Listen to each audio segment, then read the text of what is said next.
اپنے معصوم بچے کو مدرسے میں روکھی سوکھی روٹی کھانے کے لیے قربان کر دیا اللہ کے قرآن اور علم حاصل کرنے کے لیے، ان ماں باپ کی قربانیوں کا ثمرہ اور انعام آج یہ اس طرح سے دیا جا رہا ہے۔ یہ حفاظ کا مقام ہے۔ قرآن اور احادیث میں، متعدد احادیث میں حفاظ کا، ان کے ماں باپ کا مقام بیان کیا گیا ہے۔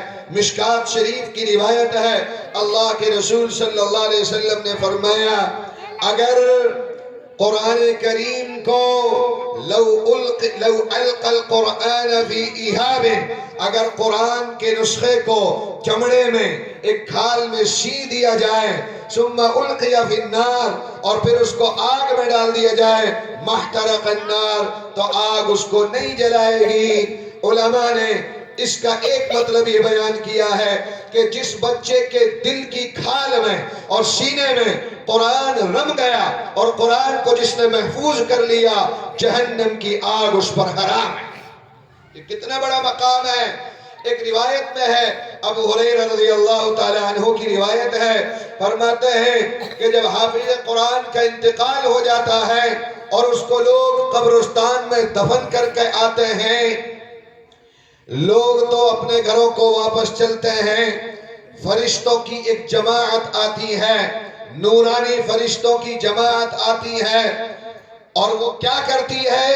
اس قبرستان میں آ کر تطوف بقبرہ کما تطاف بالبیت الحرام، وہ حافظ قرآن کی قبر کا طواف کرتے ہیں، فرشتے چکر لگاتے ہیں جیسا کہ لوگ بیت اللہ کا طواف کرتے ہیں۔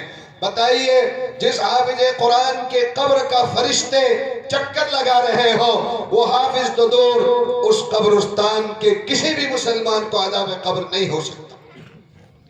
یہ حافظ قرآن کا مقام ہے۔ اس لیے میرے بھائیوں، اللہ کے لیے اپنے بچوں کو حافظ قرآن بناؤ، ان مدرسوں میں اور مکاتب میں اپنے بچوں کو داخل کراؤ، اور وہ عظیم دولت ان سے حاصل کرو، اتنی عظیم دولت کہ آپ کروڑوں روپے خرچ کر کر اس دولت کو نہیں خرید سکتے، جہاں فری میں، مفت میں آپ کے بچوں کو وہ عظیم دولت یہ مدارس کے لوگ دے رہے ہیں۔ میں یہ عرض کر رہا تھا، اللہ نے فرمایا میں نے قرآن اتارا ہے، میں ہی اس کی حفاظت کروں گا۔ قرآن کی حفاظت کا اللہ نے عجیب نظام بنایا۔ اللہ نے قرآن کی حفاظت کا سب سے پہلا جو انتظام کیا، آپ نے سنا ہوگا، اللہ کے نبی سے پہلے اور قرآن کے نزول سے پہلے دنیا میں سے جنات اور شیاطین پہلے آسمان کی چھت تک جاتے تھے، وہاں ان کی بیٹھکیں تھی، وہاں ان کے بنگلے تھے۔ سمجھانے کے لیے، پہلے آسمان کی چھت کے نیچے جنات و شیاطین بیٹھتے تھے، مقاعد للسمع، وہ فرشتوں کی آواز اور گفتگو سننے کے لیے بیٹھتے تھے، آتے تھے جاتے تھے، ان کا سلسلہ لگا رہتا تھا۔ وہ کیوں جاتے تھے؟ 22ویں پارے میں پورے قرآن کا ایک رکوع ہے۔ اللہ رب العزت جب کوئی حکم نازل کرتا ہے تو سب سے پہلے اللہ کے وہ حملۃ العرش 8 فرشتے جو اللہ کے عرش کو اٹھائے ہوئے ہیں، سب سے پہلے اللہ کا حکم وہ سنتے ہیں۔ اللہ کی جب وحی آتی ہے اور اللہ کلام کرتا ہے اور کوئی حکم دیتا ہے فرشتوں کو، تو بڑے بڑے فرشتے بھی ہیبت اور رعب اور جلال سے مدہوش ہو جاتے ہیں، اپنے پروں کو مارتے ہیں، اور بے ہوشی کسی کیفیت فرشتوں پہ ہو جاتی ہے۔ جب اللہ کا کلام پورا ہوتا ہے پھر ان کو ہوش آتا ہے، پھر کیا کرتے ہیں؟ 7ویں آسمان کے فرشتے پوچھتے ہیں ان عرش والے فرشتوں سے، ماذا قال ربکم، اللہ نے کیا کہا تھا ابھی؟ تو فرشتے کہتے ہیں اللہ نے ابھی یہ اور یہ باتیں کہی ہیں، وقال الحق، اور اللہ نے جو کچھ کہا ہے وہ برحق کہا ہے۔ 6 آسمان والے 7ووں سے پوچھتے ہیں پانچویں والے چھٹوں والے سے پوچھتے ہیں، پورے آسمانوں میں اللہ کا وہ حکم پھیل جاتا ہے۔ جب یہ پہلے آسمان پر اترتا ہے حکم، تو پہلے والے آسمان کے فرشتے دوسروں والے سے پوچھتے ہیں اللہ نے کیا حکم دیا ہے؟ وہ بتاتے ہیں اللہ نے یہ اور یہ حکم دیا ہے۔ جب وہ فرشتے سنتے ہیں تو ان کے قریب میں جو جنات و شیاطین بیٹھے ہوئے تھے، ایک دو بات اچکنے کے لیے ان کے ایک بات پلے پڑ جاتی ہے، اور پھر وہ تہبتے ہوتے ہیں۔ جس حدیث میں فرمایا جس طرح یہ ہاتھ کی انگلیاں ہیں، یہ اوپر ہے، یہ اس کے نیچے ہے، یہ اس کے نیچے، اوپر کا جن اور شیطان نیچے والے کو کہتا ہے کہ یہ حکم ملا ہے، وہ نیچے والے کو۔ اس طریقے سے سب سے نیچے والا دنیا میں جو نجومی اور کاہن ہوتے تھے اس زمانے میں، غیب کی خبریں بتانے والے سونی، ان کو بتاتے تھے کہ یہ اللہ کی طرف سے بات آئی ہے اور آج کل میں ایسا ہونے والا ہے۔ وہ سونی اور وہ نجومی اور کاہن اس ایک سچ میں 99 جھوٹ ملاتا تھا اور لوگوں سے پیسے حاصل کرتا تھا۔ اس ایک بات کو تو سچ ہونا ہی تھا جس کو اللہ نے کہہ دیا، اس ایک بات کے سہارے اس کے 99 جھوٹ چل جایا کرتے تھے۔ یہ سلسلہ تھا قرآن سے پہلے۔ جب اللہ نے قرآن اتارنا شروع کیا تو سب سے پہلے اس سلسلے کو ختم کیا۔ کیوں؟ مکہ کے لوگ انتہائی اجڑ ہیں، ناہنجار ہیں، بدتمیز ہیں، بد اخلاق ہیں۔ اللہ کو سب کچھ پہلے سے معلوم تھا۔ وہ کہہ سکتے تھے نبی سے کہ اے نبی، اگر ہم اس کو اللہ کا کلام مان بھی لیں تو یہ جو فرشتہ جبرائیل اس کو لے کر آتا ہے، ہو سکتا ہے یہ اس میں اپنی طرف سے ملا دیتا ہو۔ 7 آسمانوں سے لے کر آتا ہے اوپر سے، ہو سکتا ہے اتنی لمبی دوری میں آتے آتے یہ اس میں کچھ گڑبڑی کر دیتا ہو اپنی طرف سے۔ یہ بھی ہو سکتا ہے کہ جنات و شیطان اس کو بیچ میں گھیر لیں اور اپنی طرف سے جو چاہے اس قرآن میں گڑبڑی کروا دے۔ یہ کیا کر سکتا ہے اکیلا فرشتہ؟ یہ کہہ سکتے تھے لوگ، اور ایسا کہا بھی۔ اللہ نے سب سے پہلے جواب دیا، إِنَّهُ لَقَوْلُ رَسُولٍ كَرِيمٍ ذِي قُوَّةٍ عِنْدَ ذِي الْعَرْشِ مَكِينٍ مُطَاعٍ ثَمَّ أَمِينٍ۔ کہ یہ کیا کہتے ہیں جبرائیل پر، اس پر ان کو اعتماد نہیں ہے۔ سنو، یہ معزز اور مکرم فرشتہ اللہ کا یہ پیغام اور کلام لے کر آتا ہے، اور کیا ہے وہ؟ امین ہے، امانت دار ہے، وہ خود گڑبڑی قرآن میں نہیں کر سکتا۔ اور یہ کیا کہتے ہیں کہ جنات و شیاطین اس میں گڑبڑی کرا دے اس کو گھیر کر؟ اللہ فرماتا ہے ذی قوت، وہ بہت بڑا طاقتور فرشتہ ہے، خود امانت دار ہے، اپنی طرف سے ملاوٹ نہیں کر سکتا، اور طاقتور اتنا ہے کہ پوری دنیا کے انسان و جنات و شیاطین مل کر اس پر قابو نہیں پا سکتے۔ اس کی طاقت کا اندازہ آپ اس سے لگائیں کہ جب اللہ کے نبی شروع میں غار حرا سے اپنے گھر محلہ اجیاد، مکہ کا ایک محلہ تھا، اس میں آپ گزر رہے تھے تو آواز آئی یا محمد۔ دائیں دیکھا کوئی نہیں، پھر آواز آئی، بائیں دیکھا کوئی نہیں، آگے پیچھے کوئی نہیں، پھر تیسری آواز آئی یا محمد۔ تو آپ نے آسمان کی طرف دیکھا تو عجیب منظر دیکھا، ایک اتنی بڑی کرسی ہے جو پوری آسمان کی فضا میں پھیلی ہوئی ہے۔ پوری آسمانی خلا، شرقاً شمالاً جنوباً، پورا پچھم دکشن اتر، تمام آسمان کو بھرا ہوا ہے۔ اتنی بڑی کرسی ہے اور اس پر وہ فرشتہ بیٹھا ہوا ہے جو اللہ کے نبی پر قرآن لے کر آیا، جبرائیل امین۔ اتنا بڑا فرشتہ جس کے 600 بازو اور پر تھے، کتنا بڑا طاقتور فرشتہ۔ قوم لوط نے نافرمانی کی انتہا کی، اللہ نے جبرائیل کو، میکائیل کو، اسرافیل کو، 3 بڑے فرشتے ہیں، ان کو بھیجا عذاب دینے کے لیے قوم لوط کو۔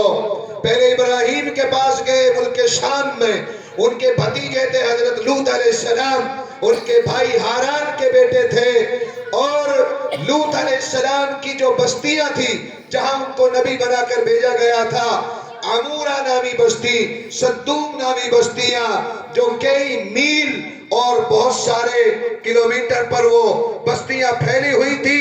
تقریباً اتنا بڑا علاقہ تھا قوم لوط کی بستیوں کا جتنا بڑا میوات کا علاقہ ہے، جو میلوں پر پھیلا ہوا تھا۔ آج بھی بحر مردار، دریائے مردار جو ہے اردن اور جورڈن میں واقع ہے، لوگ اس کو جا کر دیکھتے ہیں۔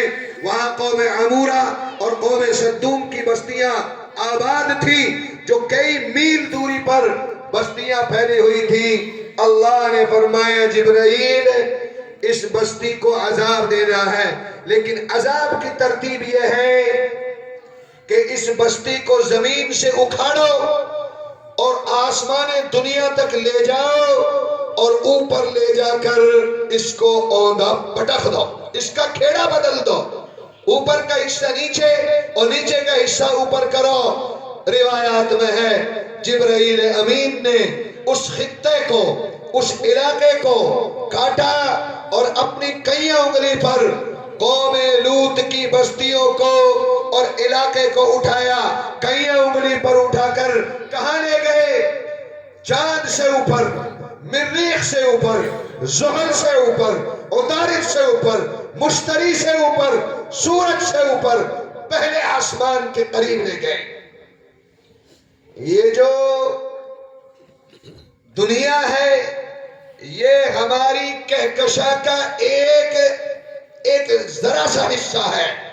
ہماری جو ایک کہکشاں ہے وہ دنیا کے ساتھ 7 بڑے سیارات پر مشتمل ہے، جس کا سب سے چھوٹا سیارہ چاند ہے، اس سے اوپر مشتری ہے جس میں سینکڑوں چاند آ جائیں، اس سے اوپر زحل ہے جس میں سینکڑوں ہزاروں مشتری آ جائیں، اس سے اوپر عطارد ہے۔ ہر سیارہ نیچے کے سیارے سے بڑا ہے، سورج ان تمام سے بڑا ہے۔ ایسے 7 سیارات ہیں، بڑے بوڑھے جانتے ہیں 7 تاریوں کا جھومکا، ایک ساتھ 7 تاریاں چمکتی ہیں فضا میں، یہ دکھائی دیتے ہیں ایک کٹوری کے مانند۔ خدا کی قسم سورج جو زمین سے بدر جہاں بڑا ہے، وہ 7 سیارہ سورج سے بدر جہاں بڑے ہیں۔ وہ بھی پیچھے رہ گئے، بالکل آسمان کی چھت کے قریب جبرائیل لوط کی بستی کو اٹھا کر لے گئے۔ کہتے ہیں کہ فرشتوں نے، پہلے آسمان کے فرشتوں نے قوم لوط کے بستی کے جو مرغ تھے، جانور تھے، ان کی آواز فرشتوں کو سنائی دی تھی، اتنا قریب لے کر گئے، اور وہاں سے اللہ نے حکم دیا الٹ دو، پٹخ دو اس بستی کو، نیچے دے مارو۔ چنانچہ وہاں سے اوندھا پٹخ دیا۔ قرآن نے کہا فَجَعَلْنَا عَالِيَهَا سَافِلَهَا وَأَمْطَرْنَا عَلَيْهِمْ حِجَارَةً مِّن سِجِّيلٍ مَّنضُودٍ۔ اس بستی کے اوپر کے حصے کو نیچے اور نیچے کے حصے کو اوپر کر دیا۔ کس نے؟ جبرائیل امین نے۔ کس پر؟ کئیاں انگلی پر اٹھا کر اس بستی کو لے گئے اور پٹخ مارا۔ ذی قوت، ایسا طاقتور ہے کسی کے جنات و شیطان میں طاقت کہ جو اس فرشتے کے اوپر حاوی ہو سکے اور قرآن میں تبدیلی کر سکے۔ میرے بھائیوں، وہ فرشتہ اس قرآن کو لے کر آیا ہے تو اللہ نے انتظام فرمایا، جنات و شیاطین کے جانے پر پابندی لگا دی، فرشتوں کی ڈیوٹی لگائی کہ اب اگر کوئی جن و شیطان اوپر آئے، آسمان کی طرف چڑھے، تو آگ کا ایک شعلہ، آگ کا ایک انگارہ اس کے پیچھے پھینک کر مارو۔ قرآن نے اس کو شہاب ثاقب سے تعبیر کیا۔ یہ کبھی فضا میں ستارہ ٹوٹتا ہوا دکھائی دیتا ہے، چمکتا ہوا چمکتا ہے اور بجھتا ہے، وہ شہاب ثاقب ہے جو کسی جن و شیطان کے پیچھے فرشتہ پھینک کر مارتا ہے اور وہ اس کو جلا دیتا ہے۔ یہ قرآن کی حفاظت کا پہلا انتظام فرمایا اللہ نے۔ دوسرا انتظام اللہ نے ایسا بنایا جس میں میرا اور آپ کا اور امت مسلمہ کا نفع ہے۔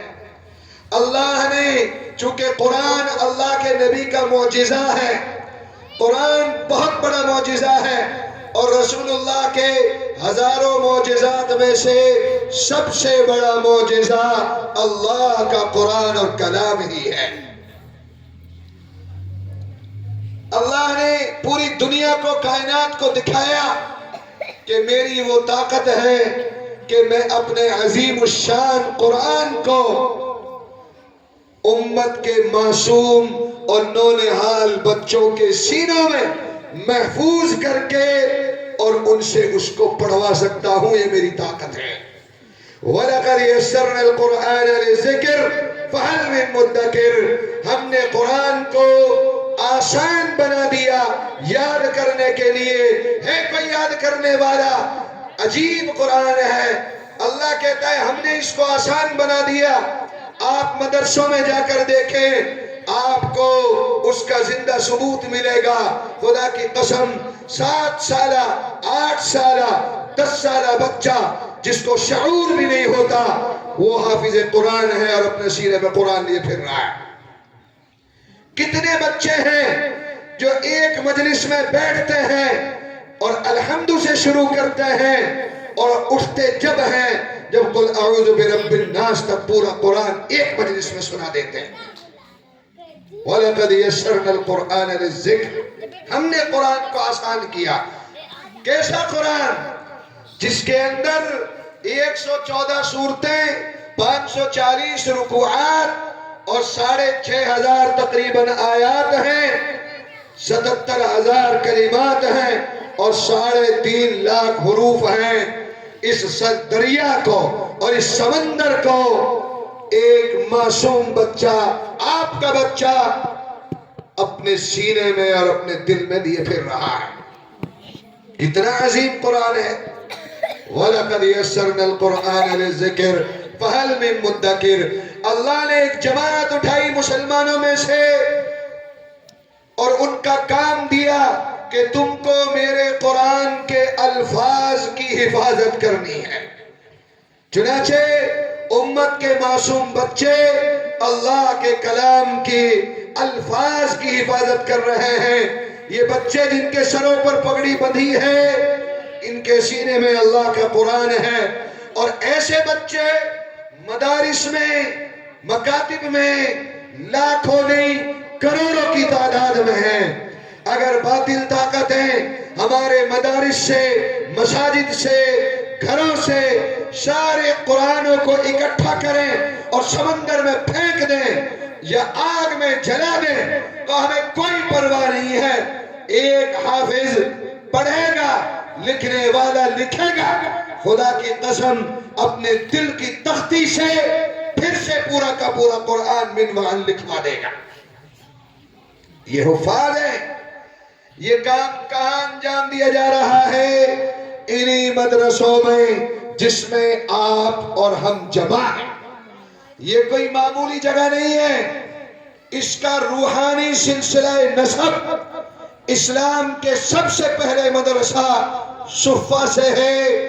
مسجد نبوی میں اللہ کے نبی نے مسجد بنائی اور اس کے صحن میں ایک طرف ایک چبوترا بنایا، عربی میں اس کو صفہ، اردو میں اس کو چبوترا اور ہم اس کو چوترا کہتے ہیں۔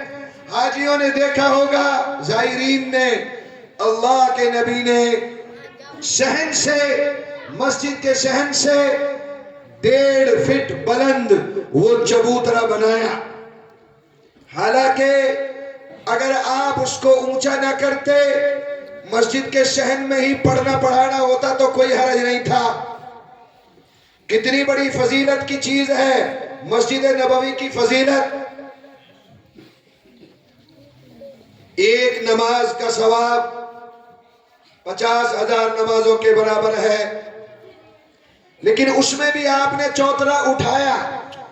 غربت کا یہ دور تھا کہ دیواریں نہیں کھڑی کر سکے، چھت نہیں ڈال سکے، فقر و افلاس کا زمانہ تھا، تنگی کا دور تھا۔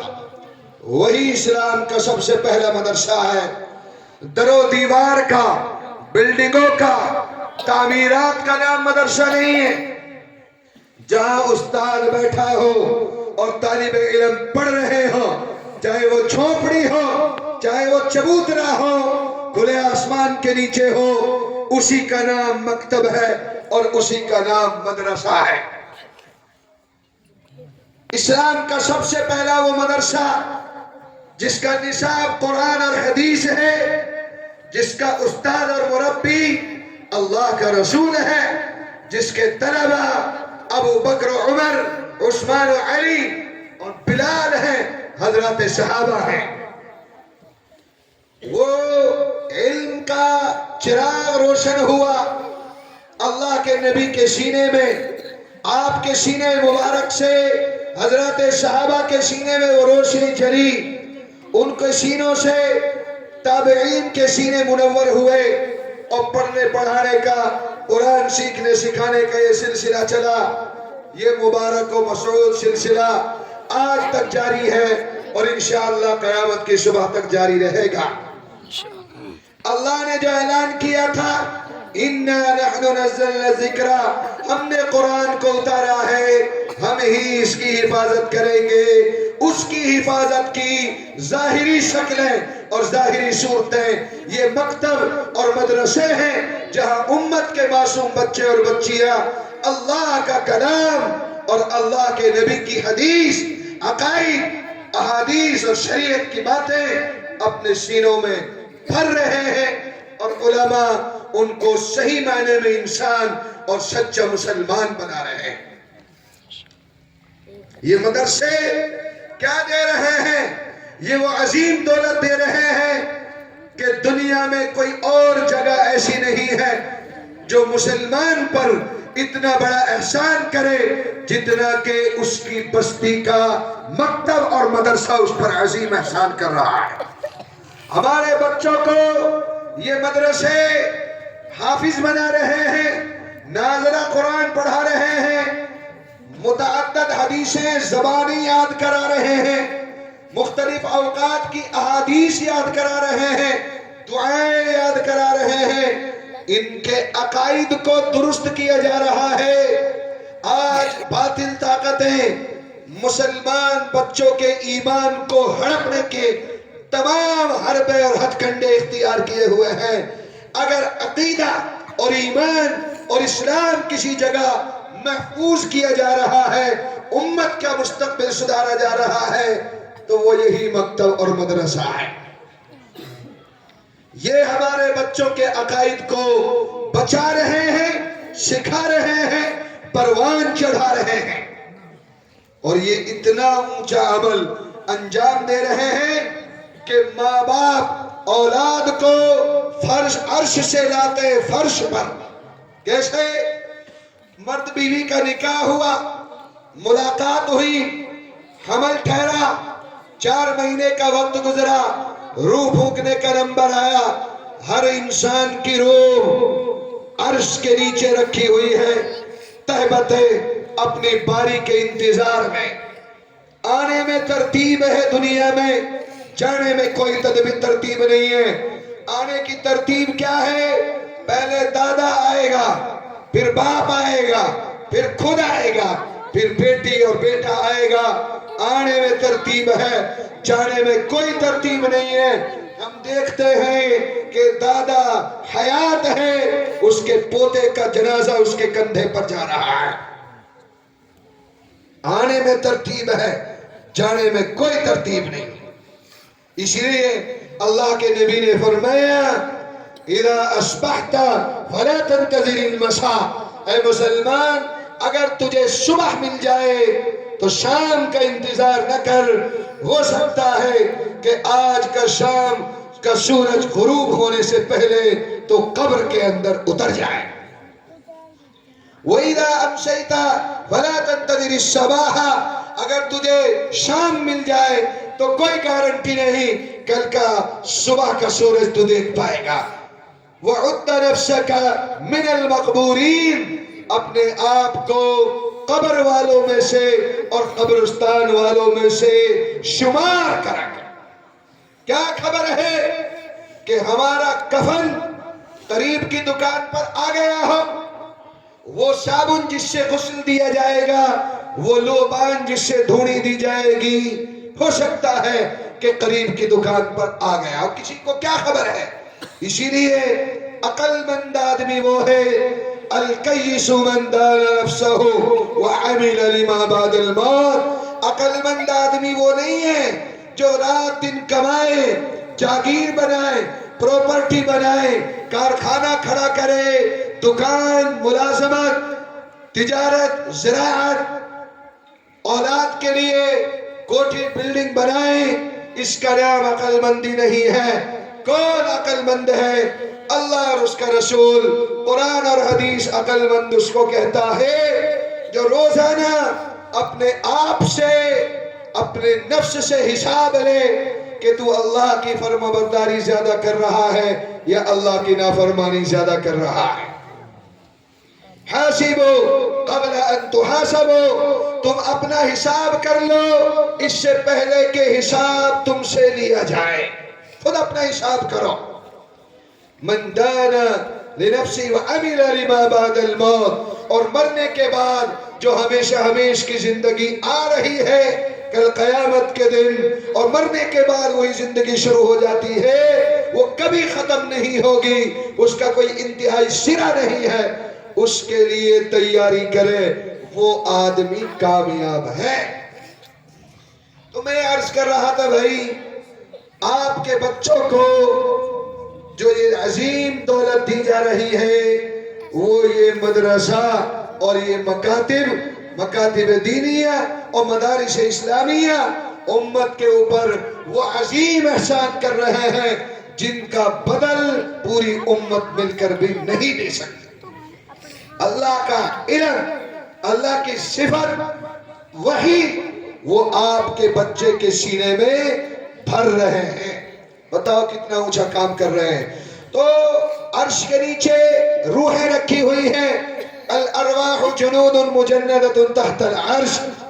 چوتھے مہینے کے تکمیل پر اللہ فرشتے سے کہتا ہے یہ روح یہاں سے لو اور اس بچے کے ماں کے پیٹ میں جو 4 مہینے کا ہے اس میں پھونک دو۔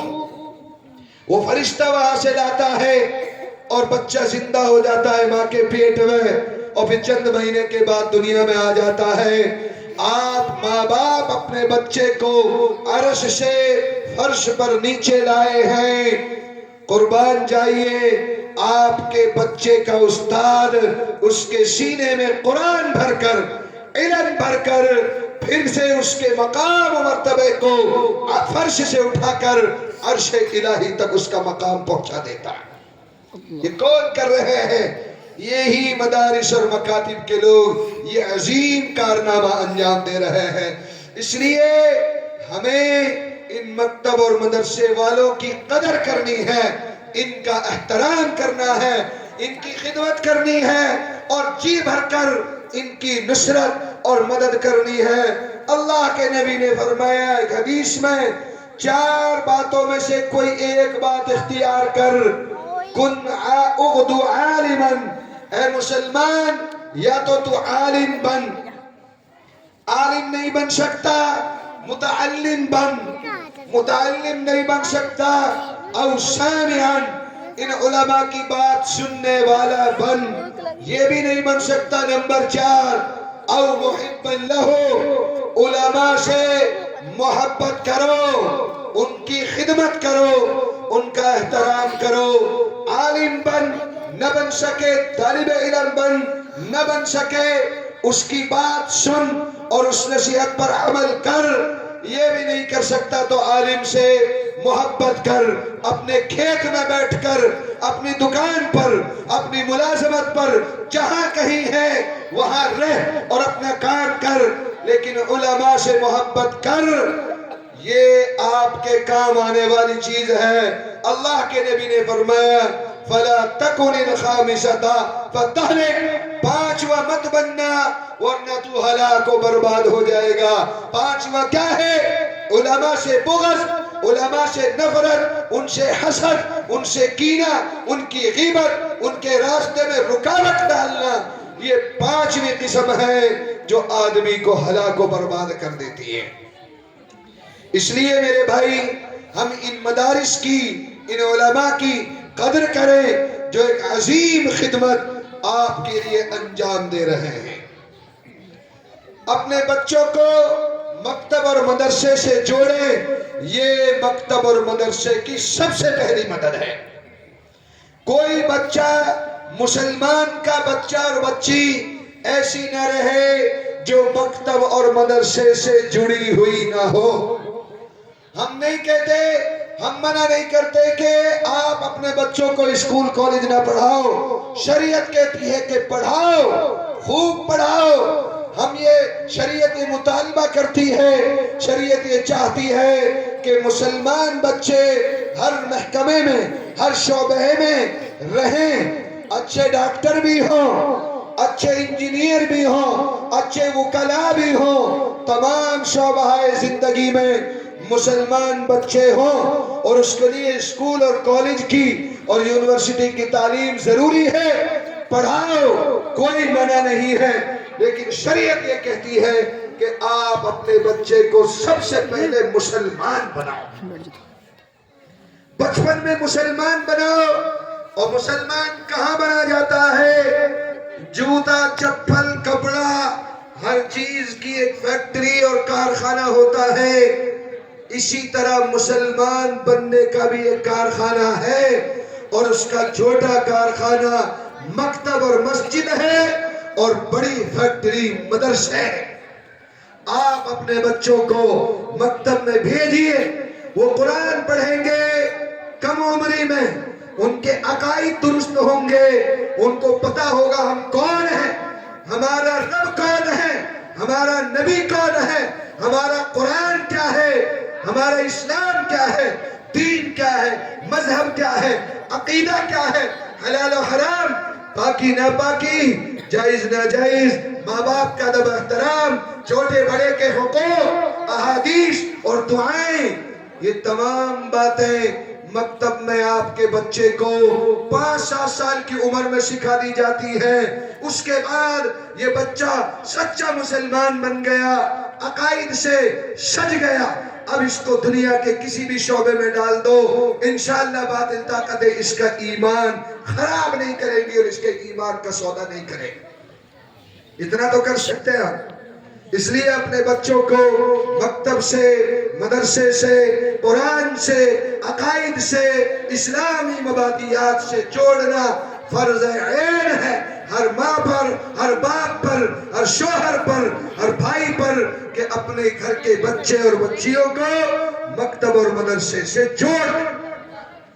پھر معاشرے کا ایک بڑا حصہ تو یہ بچے ہیں، یہ تو مکتب میں جڑ کر ان کی اصلاح ہوگی، اور جو بڑے لوگ ہیں، مرد ہوں یا عورت، جو مدرسے اور مسجد میں نہیں جا سکتے، ان کا کھیل، ان کی ملازمت، ان کا کاروبار، اس چیز کی ان کو فرصت اور اجازت نہیں دیتا، تو اس کے لیے بزرگوں نے اور اکابرین امت نے، حضرت جی مولانا الیاس صاحب نور اللہ مرقدہ اور اکابر نے، مرکز کے بزرگوں نے بڑوں کے لیے ایک چلتا پھرتا مکتب اور مدرسہ قائم کیا ہے، جس کی عمر 125 سال ہو چکی ہے۔ وہ پوری دنیا کے اندر وہ مکتب اور مدرسہ چل رہا ہے۔ آپ جو بڑے ہیں، جو باضابطہ مدرسوں میں نہیں جا سکتے، وہ 3 دن کے لیے، چلے کے لیے، 4 ماہ کے لیے یا سال کے لیے اپنا وقت لگائیں، انشاءاللہ ضروری علم آپ کو اس مدرسے سے مل جائے گا۔ تو بڑوں کی اصلاح اس سے ہوگی، اور چھوٹوں کی اصلاح ان مکاتب اور مدارس سے ہوگی۔ پھر ایک صالح اور بہترین دینی، ایمانی اور روحانی معاشرہ وجود میں ہوگا۔ پھر بستی سے اور علاقے سے جرائم، کرائم اور تمام معاشم اور گناہ کے کام سب کے سب رخصت ہو جائیں گے، ختم ہو جائیں گے۔ پھر وہ معاشرہ ہوگا کہ جو 100% نمازیوں پر مشتمل ہوگا، جن کے جوانوں کے چہروں پر داڑھیاں ہوں گی، جسم پر شرعی لباس ہوگا، مسجدیں نمازیوں سے بھری ہوئی ہوں گی، اور مستورات کے جسم پر برقع اور چادر ہوگی، اور حیا سے ان کا چہرہ اور ان کی آنکھیں جھکی ہوئی ہوں گی۔ یہ کب ہوگا؟ یہ تبھی ہوگا جب ہم اپنے بچوں کو مکتب اور مدرسے سے جوڑ دیں۔ اگر ہم نے اپنے بچوں کو مکتب اور مدرسوں سے نہیں جوڑا تو پھر کیسے حالات آئیں گے؟ یہ بات اب زیادہ بتانے کی ضرورت نہیں ہے۔ ہر آدمی اپنی آنکھوں سے میوات کا مجموعی طور پر اور اپنی بستی اور گاؤں کا، اپنے گھر کا، اپنے محلے کا ہر آدمی مشاہدہ کر رہا ہے بے دینی کا، جہالت کا اور جرائم کا۔ جو ننگا ناچ اس وقت میوات میں ناچا جا رہا ہے، اللہ رحم فرمائے، شاید دنیا کے کسی تختے پر اتنی بے شرمی اور بے حیائی کے کام انجام دیے جا رہے ہو جیسا کہ آج ہمارے علاقے میں۔ بالکل نئی نسل، نوجوان نسل ہمارے ہاتھ سے نکل چکی ہے۔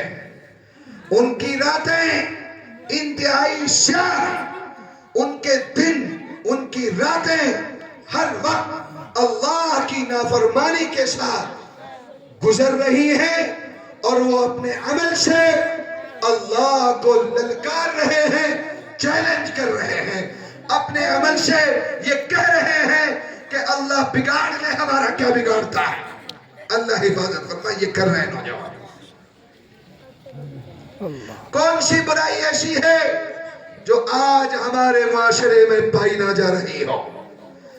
عبادات کے اعتبار سے آپ دیکھ لیں، نمازیں بالکل ختم، مسجدیں ویران ہیں۔ 100-150 گھر کی بستی ہے، مشکل سے 2, 4, 5 نمازی ہیں، آدھی صف بھی مسجد کی نہیں بھر پا رہی ہے۔ یہ مسلم معاشرہ ہے جس کے بارے میں رسول اللہ نے فرمایا مسلمان سب کچھ کر سکتا ہے، نماز نہیں چھوڑ سکتا۔ آج کتنے فیصد نماز پڑھ رہے آپ دیکھ سکتے ہیں۔ گھروں کے اندر 15-20 آدمیوں کا خاندان ہے، بمشکل ایک بوڑھا اور ایک بوڑھی عورت نماز پڑھ رہی ہے، سب جانوروں کی طرح پڑے ہوئے سو رہے ہیں۔ نماز ختم۔ رمضان کے روزے بمشکل جمعرات اور جمعے کا اگر کوئی رکھتا ہے، اکثریت میوات میں اور بالخصوص نوجوان رمضان میں نہ صرف یہ کہ روزے نہیں رکھتے، بلکہ ہوٹلوں پر، چوراہے پر، روڈ پر کھڑے ہو کر ٹھنڈا اور پیپسی کا موت پی کر کھلے اعلان چیلنج کر رہے ہیں، اللہ کو للکار رہے ہیں۔ یہ میوات ہے۔ نماز ختم، روزے ختم، مدرسوں سے وہ جڑے نہیں، گشت سے نہیں جڑے، تعلیم سے دور، ذکر کے حلقوں سے دور، لباس مشرکانہ، جاہلانہ، چہرے پر داڑھی نہیں، کٹنگ انگریزی ہے، غیر شرعی لباس ہے، ہاتھ میں کڑا اور دھاگا باندھا ہوا ہے۔ اس کو کس زاویے سے مسلمان سمجھا جائے؟ یہ ہمارے گھروں میں ہے۔ آپ کیا سمجھتے ہیں کہ کافر ان کی بستی الگ ہوتی ہے؟ نہیں، مکے کی زندگی میں ایک ہی گھر میں مسلمان بھی ہے، کافر بھی ہے۔ باپ مسلمان ہے، بیٹا کافر ہے، شوہر مسلمان ہے تو بیوی کافرہ ہے۔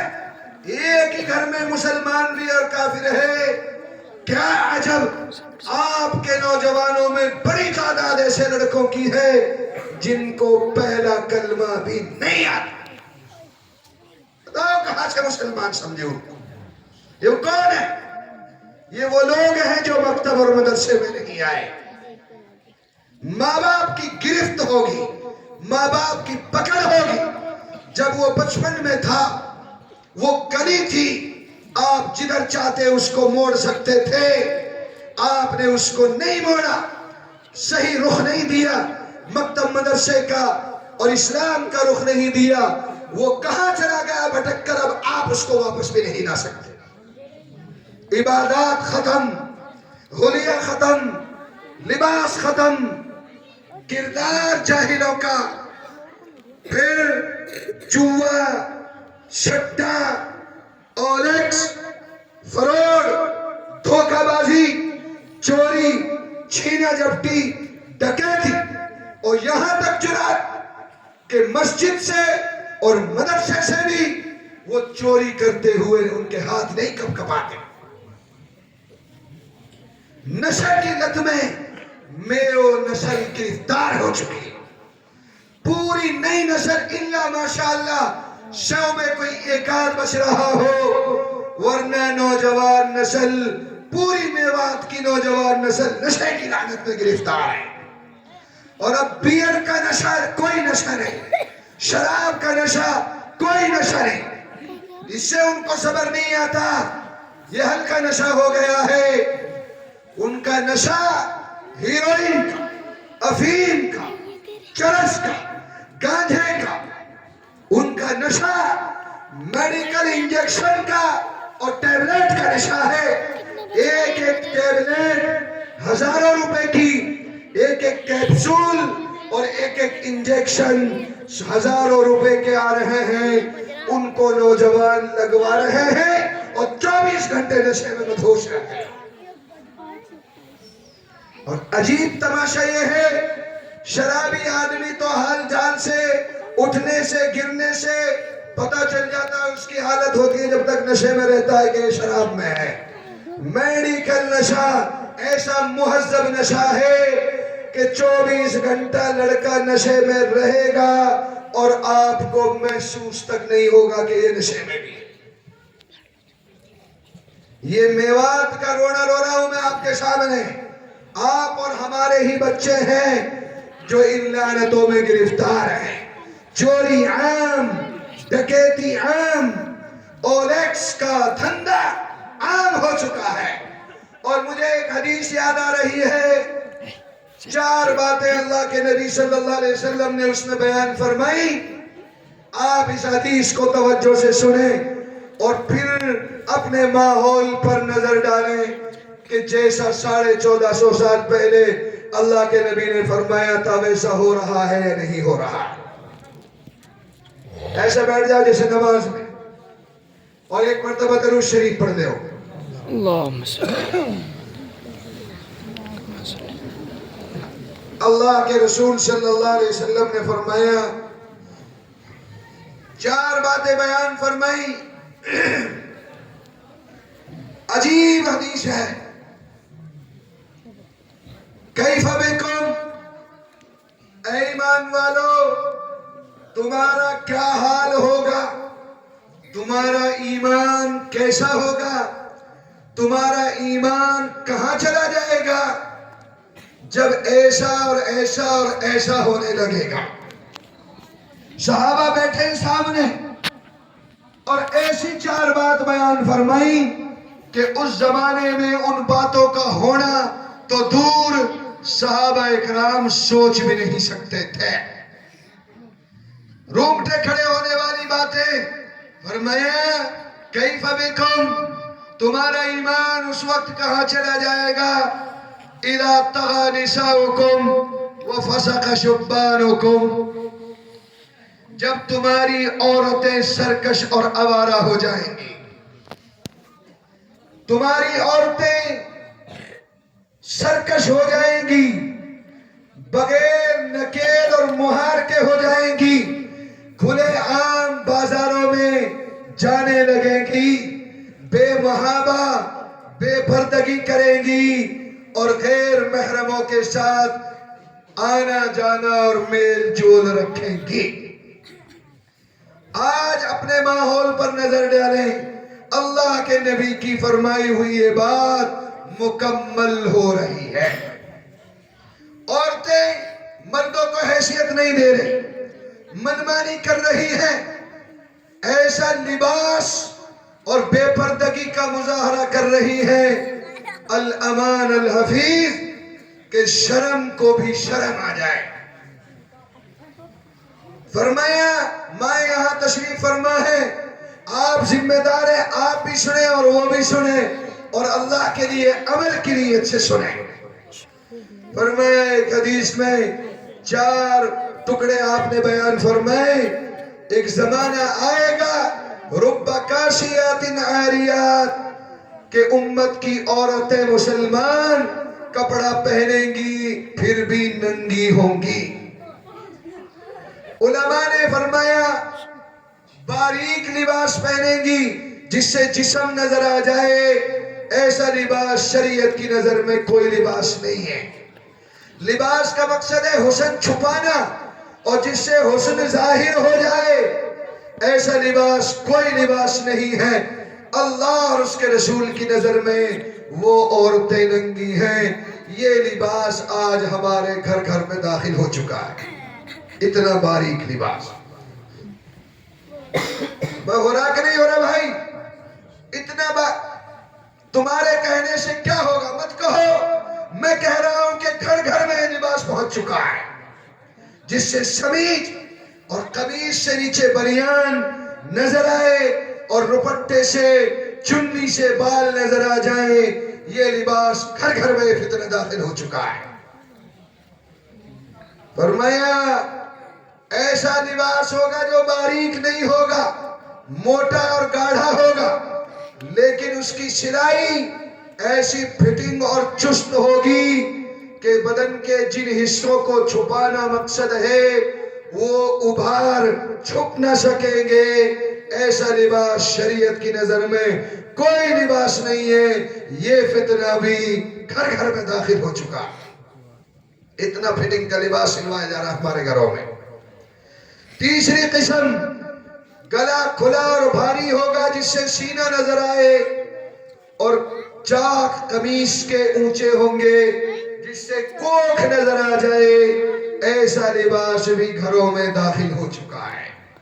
یہ میں نہیں کہہ رہا ہوں، اللہ کے رسول نے فرمایا کاسیات عاریہ، لباس پہنے گی پھر بھی ننگی ہوں گی، اور چاہے کتنی نماز پڑھے، کتنے روزے رکھے، کتنے چلے لگائے، ہر وقت مصلی پر بیٹھی رہے، جب تک یہ بے حیائی کا لباس ہوگا اس کا کوئی عمل اللہ کے نزدیک قبول نہیں ہوگا. مائرات، ان کا مقصد کیا ہے؟ ایسے لباس پہننے سے غیر محرموں کو اپنی طرف مائل کرنا، اپنے حسن کا مظاہرہ کرنا اور دوسروں پر خود مر مٹنا، یہ ان کا مقصد ہے. یعنی البغایا، یعنی وہ عورتیں بد کردار ہیں جو معاشرے میں، محلے میں بے حیائی کو فروغ دے رہی ہیں. اس لیے میرے بھائی آپ کی ذمہ داری ہے کہ اپنے گھر کی مستورات کے لباس کو درست کرو. 1000 کے بجائے لاکھ روپے کا جوڑا پہناؤ، کوئی منع نہیں کرتا، لیکن باریک نہ ہو اور زیادہ فٹنگ اور چست نہ ہو اور گلا بند ہو اور چاک نیچے ہو، پھر وہ عورت باحیا اور باپردہ کہلاتی ہے. اگر آپ نے اپنے گھر کے بچے اور بچیوں کی پرواہ نہیں کی تو اللہ کے نبی نے فرمایا 3 آدمی ایسے ہیں کہ اللہ نہ ان کی طرف دیکھے گا محبت سے، نہ ان سے بات کرے گا، نہ ان کو گناہوں کو صاف کرے گا، اور وہ جنت تو دور جنت کی مہک بھی نہیں سونگھ سکیں گے. مدمن الخمر، شراب کا عادی، نشے کا نشیڑی، جو بغیر توبہ کرے مر گیا، وہ نشیڑی جنت کی مہک بھی نہیں پا سکے گا. کتنے نوجوان ایسے ہیں جو نشے کی حالت میں انتقال کر رہے ہیں، نشے میں ہے، ایکسیڈنٹ ہو گیا، انتقال ہوا نشے کی حالت.